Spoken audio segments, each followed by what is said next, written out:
WAG126 इसका कोयटा का fake number है। ये देखें लॉट नंबर 18 में आई है और मॉडल इसका जी 1991। अंदर से देखता हूँ अगर खुली भी है, नहीं लॉक्ड है। ये देखें पीछे से दिखा देता हूँ, ये स्टपनी वगैरह इसकी लगी हुई है, टायरों में हवा पूरी है। ये कंडीशन है इसकी।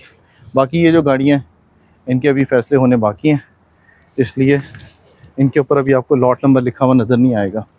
ये देखते हैं प्रियस को लगा हुआ है, अगर लॉट नंबर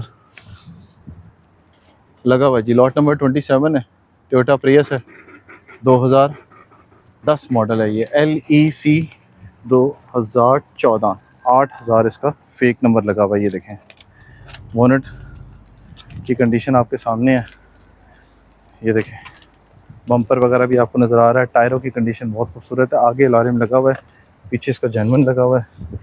ये देख लेते हैं अंदर से बहुत बेहतरीन कंडीशन है।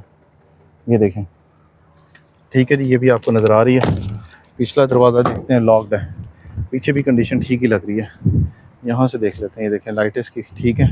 बम्पर जो है ना वो थोड़े रिपेयर होने वाले हैं, वो तो आपको पता है छोटा मोटा काम निकल ही आता है। ये देखें